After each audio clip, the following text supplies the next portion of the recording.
Shalom, devosi Ayub pasal 9 dan pasal yang ke-10.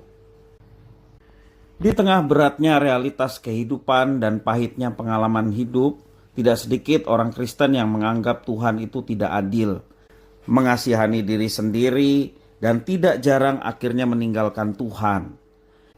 Ini terjadi karena mereka tidak mendasarkan iman pada kebenaran Alkitab, melainkan pada asumsi negatif terhadap Tuhan, sehingga mengambil kesimpulan yang salah tentang Tuhan dan pekerjaannya.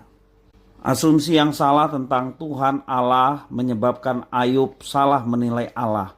Ia dan juga teman-temannya berpikir bahwa ketika seseorang hidup saleh, ia akan diberkati Allah.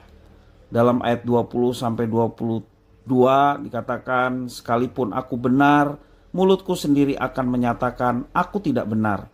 Sekalipun aku tidak bersalah, ia akan menyatakan aku bersalah.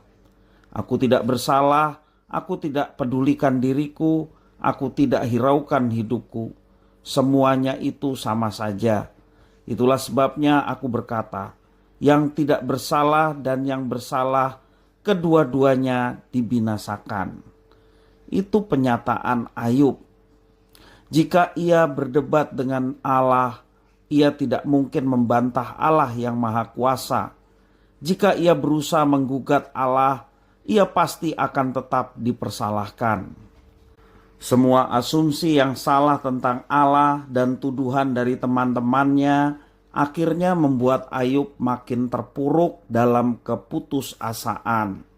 Kita bisa memperhatikan di dalam pasal yang ke-10 ayat yang pertama. "Aku telah bosan hidup. Aku hendak melampiaskan keluhanku, aku hendak berbicara dalam kepahitan jiwaku."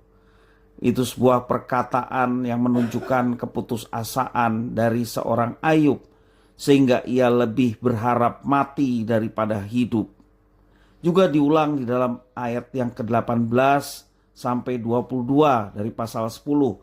"Mengapa engkau menyebabkan aku keluar dari kandungan? Lebih baik aku binasa sebelum orang melihat aku.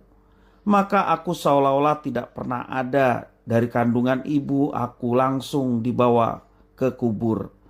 Bukankah hari-hari umurku hanya sedikit? Biarkanlah aku, supaya aku dapat bergembira sejenak sebelum aku pergi dan tidak kembali lagi ke negeri yang gelap dan kelam pekat, ke negeri yang gelap gulita, tempat yang kelam pekat dan kacau balau, di mana cahaya terang serupa dengan kegelapan." Itulah gambaran keputusasaan. Belajar dari pengalaman Ayub, mari kita membangun iman kita dari kebenaran Alkitab. Janganlah kita menilai Tuhan dari asumsi manusia, melainkan belajar mempercayai pribadi Tuhan yang tidak berubah. Ketika ujian datang, ingatlah bahwa Tuhan tetap Allah yang baik, yang adil.